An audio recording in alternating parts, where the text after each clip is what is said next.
Racing ഹോമറിനെ കുറിച്ചൊരു video ആണ് നമ്മളിന്ന് കാണാൻ വേണ്ടി പോകുന്നത്. റേസിംഗ് ഹോമറിനെ കുറിച്ച് നമുക്കിന്ന് കേരളത്തിൽ ചെയ്യാവുന്ന ഏറ്റവും ബെസ്റ്റ് ആയിട്ടുള്ള സ്ഥലത്താണ് വന്നിട്ടുള്ളത്, അല്ലമിൻ ലോഫ്റ്റ്, പാലക്കാട്. എന്തുകൊണ്ട് ഇത് ബെസ്റ്റ് എന്ന് പറയുന്നത്, അവർ റേസ് ചെയ്തിട്ട് തന്നെ അത് പ്രൂവ് ചെയ്തിട്ടുണ്ട്. അതായത് കോയമ്പത്തൂർ നടക്കുന്ന റേസിലാണെങ്കിലും നമ്മുടെ ഇപ്പോൾ കേരളത്തിൽ നടക്കുന്ന റേസിലാണെങ്കിലും ഒക്കെ നല്ല പെർഫോമൻസ് ആണ് കാഴ്ചവെച്ചിട്ടുള്ളത്. കോയമ്പത്തൂർ നടക്കുന്ന റേസിൽ ഗ്രാൻഡ് ചാമ്പ്യന്മാരായിട്ടുണ്ട്. 1 മുതൽ 6-ാം സ്ഥാനം വരെ വന്നിട്ടുള്ളത് ഇവരുടെ ബേർഡ്സാണ്. കേരളത്തിൽ ഇപ്പോൾ നടന്നുകൊണ്ടിരിക്കുന്ന റേസിലാണെങ്കിലും ആദ്യത്തെ 3 പ്ലേസിലൊക്കെ ഇവരുടെ ബേർഡ്സ് തന്നെ വന്നിട്ടുണ്ട്. ഇതിൻ്റെ എല്ലാം റെക്കോർഡ്സ് അവൈലബിൾ ആണ്. ഈ റെക്കോർഡ്സൊക്കെ ഞാൻ നിങ്ങളെ കാണിക്കാം.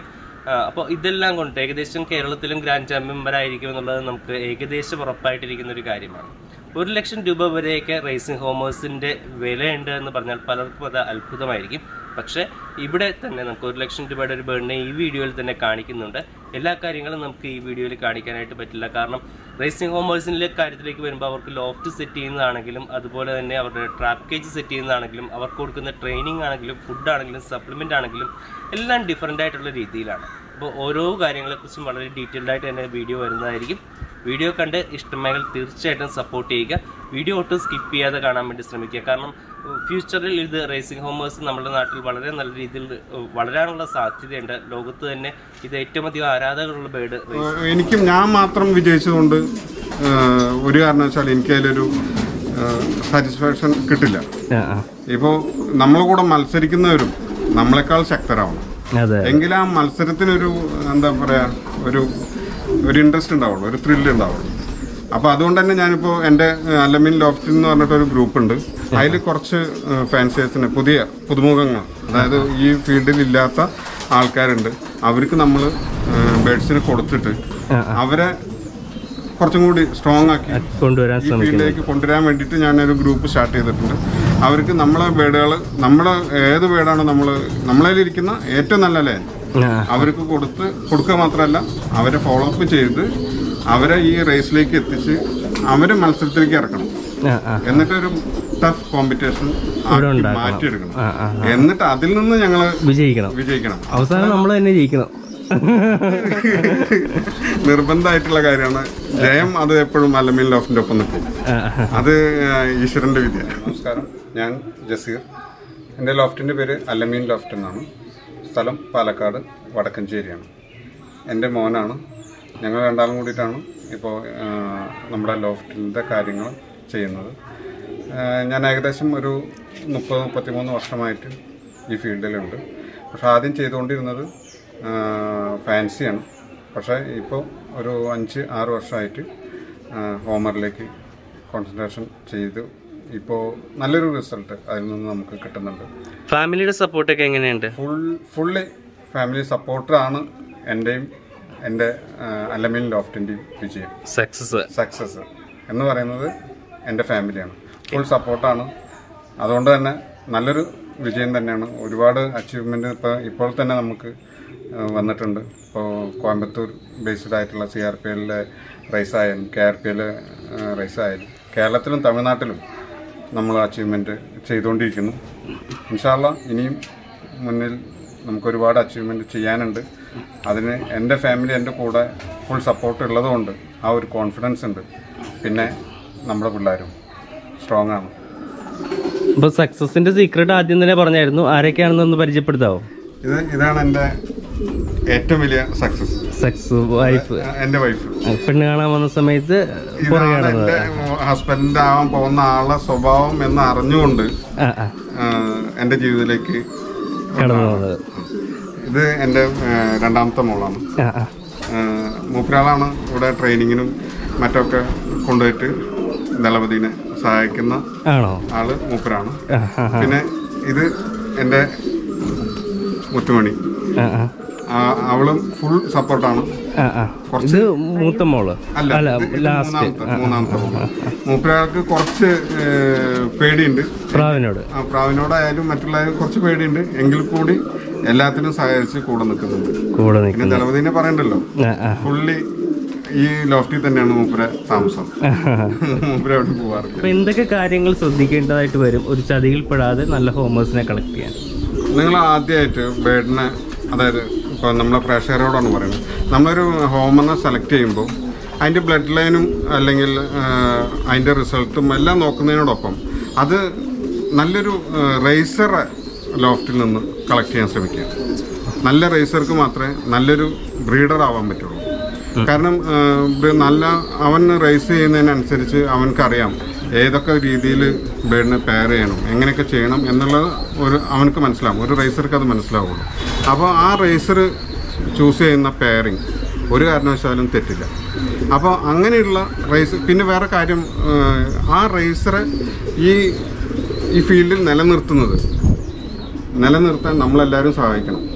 കാരണം അവനക്ക് ഈ റേസിൽ ബേഡിനെ പാർട്ടിസിപ്പേറ്റ് ചെയ്യിപ്പിക്കാൻ നല്ലൊരു എമൗണ്ട് ചിലവാകും. 4,000-4,500 രൂപ മിനിമം രജിസ്ട്രേഷൻ തന്നെ വരും. അതുമാത്രമല്ല ഓരോ ഹൈലി എക്സ്പെൻസീവ് ആണ് ഹോമറിന്റെ ഫീൽഡ്. ഒരാളും ഈസി ആണെന്ന് വിചാരിച്ചിട്ട് ഈ ഫീൽഡിലേക്ക് വരരുത്. പെട്ടെന്ന് ബ്രീഡ് ചെയ്ത് ഇങ്ങോട്ട് എടുക്കാം. അത് ആ ഒരു ചിന്ത പാടില്ല. ഇത് ടഫ് കോമ്പറ്റീഷനാണ്, ഹൈലി എക്സ്പെൻസീവ് ആണ്. കാരണം നമ്മൾ ഇതിന് കൊടുക്കുന്നത്, ഇപ്പം നമ്മളൊരു ജിമ്മിൽ ഒരാൾ പോകുന്നുണ്ട്, ഒരാളിപ്പോൾ നമ്മളിപ്പോൾ ജിമ്മിൽ പോകുന്നു വിചാരിച്ചു, നമുക്ക് അവിടെ നമ്മൾ എന്തൊക്കെയാണോ നമ്മൾക്ക് തരുന്നത്, അല്ലെങ്കിൽ നമ്മുടെ സപ്ലിമെൻറ്റ്, മറ്റുള്ള കാര്യങ്ങൾ, മെഡിസിൻ, ഇതൊക്കെ ചെയ്യുന്നുണ്ട് ആൾക്കാർ. അതേപോലെ തന്നെയാണ് നമ്മളൊരു യുദ്ധത്തിന് യോദ്ധാവിനെ എങ്ങനെ നമ്മൾ തയ്യാറെടുത്ത് അതിനെ ഒരു കൂട്ടി എടുക്കുന്നു, അതേ കൺസെപ്റ്റാണ് നമ്മൾ ഓരോ ബേഡിനെയും നമ്മൾ കാണുന്നത്. നമ്മളെ യോദ്ധാക്കളാണ് അവർ. നമ്മൾക്ക് നാളെ പേര് കൊണ്ടുവരുന്നത്, പ്രൈസ് മണിയും അല്ലെങ്കിൽ ട്രോഫിയും അതൊന്നല്ല ഇവിടെ വിഷയം. നമ്മൾക്ക് ആ ഒരു അച്ചീവ്മെന്റ് കിട്ടുമ്പോഴുള്ള നമ്മുടെ ആ സംതൃപ്തി ഉണ്ടല്ലോ. പ്രേക്ഷകർക്ക് അറിയാൻ വേണ്ടി ചോദിക്കാം, ഗപ്പ് വല്ലതും കിട്ടിയിട്ടുണ്ടോ? ഗപ്പ് ഒരു വിഷയമല്ല. ഗപ്പ് താഴത്ത് ഇഷ്ടം പോലെ നമ്മളെ പിള്ളേർ കൊണ്ടുവന്ന് തന്നിട്ടുണ്ട്. അതുകൊണ്ട് തന്നെ ഇപ്പൊ ഈ വർഷം നടന്നുകൊണ്ടിരിക്കുന്ന റേസ് എന്നെ അറിയുന്ന എൻ്റെ ഫ്രണ്ട്സിനറിയാം, ഇത് ജസ്റ്റ് ഒരു ട്രയൽ വേഷം മാത്രമാണ്. ഇപ്പം നടന്നുകൊണ്ടിരിക്കുന്നത് ജസ്റ്റ് ഒരു ട്രയൽ വേഷം മാത്രമാണ്. നമ്മുടെ പിള്ളേർ ഇവിടെ ഒരുങ്ങി നിൽക്കുകയാണ്. അതെ, ഇവരൊക്കെയാണ് നമ്മുടെ വില്ലന്മാര്. അപ്പോൾ ആൾക്കാർ ഈ പേര് പറഞ്ഞിട്ട് ഈ റേസിൽ നിന്ന് മാറി നിൽക്കുന്ന ഒരുപാട് എന്റെ സുഹൃത്തുക്കളുണ്ട്. പേടി കൊണ്ട് തന്നെയാണ്. പേടി തന്നെയാണ്. ഫാൽക്കൺ, പരുന്ത്, ഇതൊക്കെ ഇതൊന്നും മാറിയിട്ട് നമുക്ക് ഒരു കാലത്തും റേസ് നടത്താൻ പറ്റില്ല, ഇതൊക്കെ ഉണ്ടെന്ന് പറഞ്ഞിട്ട് ഞാൻ റേസ് ചെയ്യുന്നില്ല എന്ന് പറയുന്ന ഒരുപാട് സുഹൃത്തുക്കൾ എൻ്റെ പരിചയത്തിലുണ്ട്. പക്ഷെ അതൊന്നും ഇതിന് ഒരു ബാധകം ആവരുത്. കാരണം ഇതൊരു സൈക്ലിംഗ് ആണ്, ഇത് അവരുടെ ഭക്ഷണമാണ്.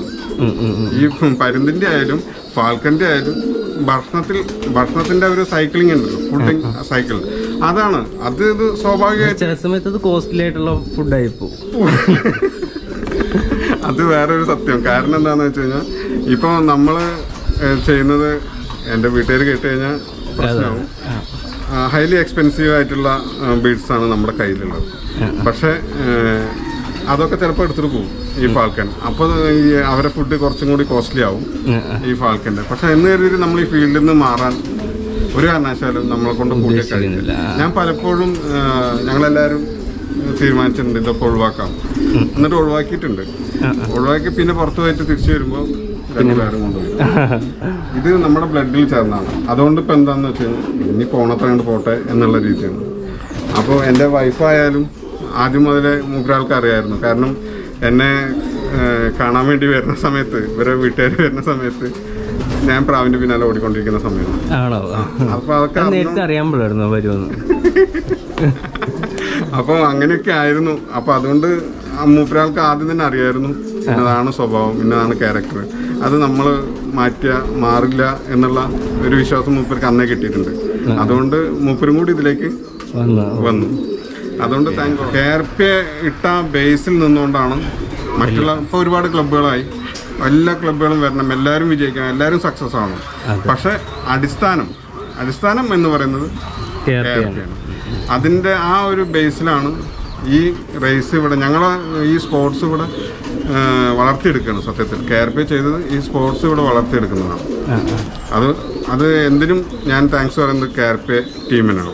കാരണം അവരുടെ ഒരു തീരുമാനമാണ് ഇന്ന് കേരളത്തിൽ ഹോമർ ഈ ഒരു രീതിയിൽ വന്നത്. അത് കഴിഞ്ഞിപ്പോൾ RHPയുടെ സെക്രട്ടറിയാണ്.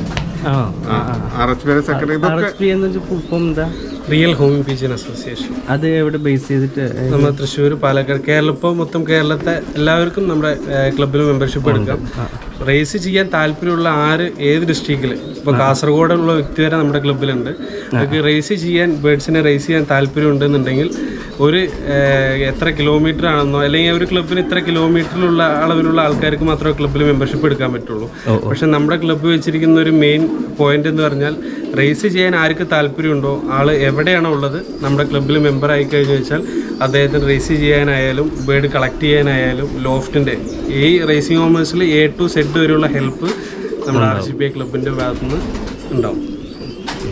അപ്പോൾ നമുക്ക് ഓരോ ബേർഡ്സിനെ ഇവിടെ നന്നായി പെർഫോം ചെയ്തേക്കുന്ന കുറച്ച് ബേർഡ്സിനെ കാണിച്ച് കുറച്ച് ഡീറ്റെയിൽസ് പറഞ്ഞുതരാം. നമ്മുടെ ലോഫ്റ്റിലെ അല്ലമീൻ ലോഫ്റ്റ് ഇന്നത്തെ അല്ലമീൻ ലോഫ്റ്റ് ആക്കി തന്നതും അല്ലമീൻ ലോഫ്റ്റിന് ഒരു സ്റ്റാർട്ടിംഗ് ആയിട്ട് ഒരു ഫൗണ്ടേഷനായിട്ട് പേരും കാര്യങ്ങളെല്ലാം വാങ്ങിച്ചു തന്നൊരു ബേർഡാണ് നമ്മുടെ സുൽത്താന എന്ന് പറയുന്ന ബേർഡ്.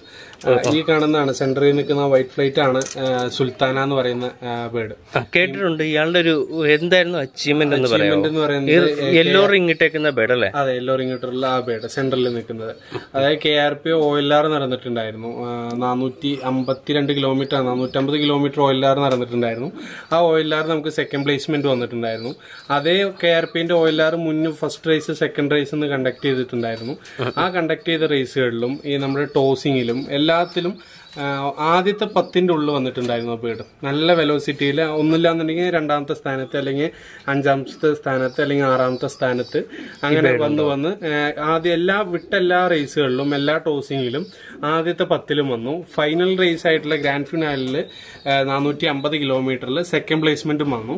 അതുപോലെ തന്നെ ആ നടന്ന KRPന്റെ OLRൽ കേരളത്തെ ഏസ് ബേർഡ്, അതായത് ഏറ്റവും കൂടുതൽ വെലോസിറ്റി പറന്ന ബേർഡ്, വെലോസിറ്റി ഉള്ള ബേർഡ്, സ്പീഡിലുള്ള ബേർഡ് നമ്മുടെ സുൽത്താനയായിട്ട് KRP സെലക്ട് ചെയ്ത് ആ ബേർഡാണ് നമ്മുടെ ലോഫ്റ്റിൽ തന്നെ ഒരു ഫൗണ്ടേഷൻ ബേർഡായിട്ട് നമ്മ വെച്ചിരുന്നു.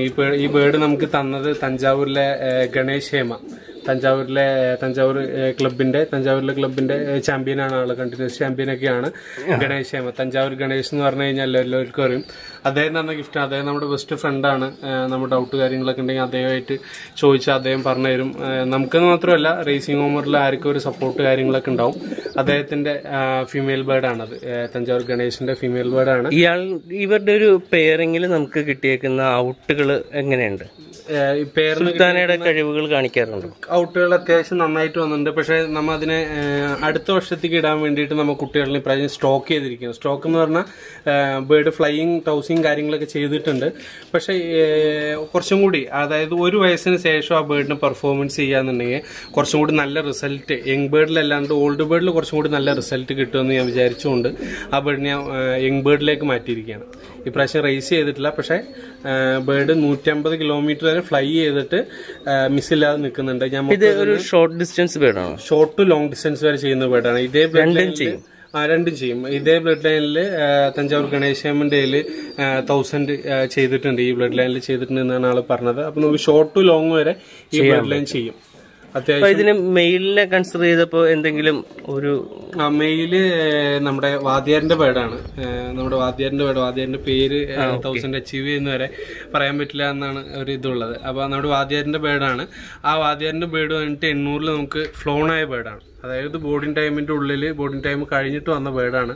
നമുക്ക് നിശ്ചിത ടൈമിംഗ് ഉണ്ടല്ലോ, ആ ടൈമിംഗ് കഴിഞ്ഞിട്ട് ലേറ്റ് റിട്ടേൺ ആയിട്ട് വന്ന ബേർഡാണ്. 800 കിലോമീറ്റർ വരെ പറന്ന ബേർഡാണ്. അതും ലോങ് ഡിസ്റ്റൻസ് ബേർഡാണ്. അപ്പൊ അവർ രണ്ടുപേരും നമ്മൾ ഇപ്രാവശ്യം പെയർ ചെയ്ത് ഇറങ്ങി. ലോങ് ഡിസ്റ്റൻസ് തന്നെ അല്ലെങ്കിൽ മീഡിയം ടു ലോങ് എന്ന രീതിയിലാണോ നമ്മൾ ഇവരെ ഇനി കുട്ടികളിൽ നിന്ന് എക്സ്പെക്ട് ചെയ്യുന്നത്? കുട്ടികളിൽ ഞാൻ എക്സ്പെക്ട് ചെയ്യുന്നത് ഷോർട്ട് ടു മിഡിൽ വരെ അത്യാവശ്യം നല്ല സ്പീഡിൽ ചെയ്യും.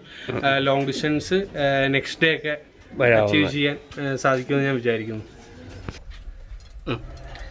ഇത് നമ്മുടെ ഇമ്പോർട്ടഡ് ബ്ലഡ് ലൈനാണ്. അതായത് ജോസ്തോൺ എന്ന് പറയുന്ന വ്യക്തി വന്നിട്ട് ഷോർട്ട് ഡിസ്റ്റൻസിൽ നന്നായിട്ട് ഷോർട്ട് ടു ലോങ് വരെ ബെൽജിയത്തിൽ നന്നായിട്ട് പെർഫോം ചെയ്യുന്ന ആളാണ്. ഫാൻസിയറാണ്, ഇംഗ്ലീഷ് ഫാൻസിയറാണ്. അദ്ദേഹത്തിന്റെ ബേർഡാണ്. അതിലെ മെയിൽ ബേർഡ് വന്നിട്ട് സാക്ഷി എന്ന് പറയും. സാക്ഷി എന്ന് പറയുന്ന ബേർഡ് വന്നിട്ട് ഫസ്റ്റ് പ്ലേസ്മെന്റ് വന്ന ബേർഡാണ്. ഏറ്റവും കൂടുതൽ ഫാസ്റ്റസ്റ്റ് ബേർഡാണ്. ഏകദേശം അത്യാവശ്യം നിറയെ ബേർഡ്സിന്റെ ഒപ്പം ഏകദേശം 1 lakh സംതിങ് ബേർഡ്സിന്റെ ഒപ്പം എന്തോ വന്നിട്ട് ഫസ്റ്റ് പ്ലേസ്മെന്റ് വന്ന ബേർഡിന്റെ കുട്ടിയാണത്. ഗ്രാൻഡ് സൺ ആണ്. സാക്ഷി എന്ന് പറയുന്ന ബേർഡിന്റെ ഗ്രാൻഡ് സൺ ആണ്. ബാക്കിലിരിക്കുന്ന ബേർഡ് ആയിരിക്കില്ല, ബാക്കിലിരിക്കുന്ന ബേർഡ് സാക്ഷിന്റെ ഗ്രാൻഡ് സൺ ആണത്. അതിന്റെ തൊട്ടുപ്പുറത്തിരിക്കുന്ന ഫീമെയിൽ അതേ ഫാൻസി തന്നെ, ജോസ്തോണിന്റെ തന്നെ ബേർഡ് തന്നെയാണ്, ഫീമെയിൽ ബേർഡാണ്. അത്യാവശ്യം നല്ല ബ്ലഡ് ലൈനും കാര്യങ്ങളുള്ള ബേർഡാണ്. ഈ രണ്ട് ബേർഡിന്റെയും പ്രത്യേകത എന്താണെന്ന് ചോദിച്ചു കഴിഞ്ഞാൽ ഫീമെയിൽ വന്നിട്ട് പ്യൂർ ഷോർട്ട് ഡിസ്റ്റൻസ് ബേർഡും മെയിൽ വന്നിട്ട് മിഡിൽ ഡിസ്റ്റൻസ് ബേർഡുമാണ്. ഓക്കെ, മെയിൽ വന്നിട്ട് മിഡിൽ ഡിസ്റ്റൻസ് ബേർഡാണ്. ഇവരുടെ രണ്ടുപേരിനും പെയർ ചെയ്ത് നമുക്ക് കിട്ടുന്ന എക്സ്പെക്ടേഷൻസ് വന്നിട്ട് ഷോർട്ട് ടു മിഡിൽ, നല്ല വെലോസിറ്റിയിൽ നമുക്ക് ഷോർട്ട് ടു മിഡിൽ നന്നായിട്ട് പെട്ടെന്ന് കവർ ചെയ്യാൻ പറ്റും. ഇതിന് പറയുന്ന ഒരു പേര് ഷോർട്ട് ഡിസ്റ്റൻസ് സ്പ്രിന്റ് ലൈൻ എന്ന് പറയും.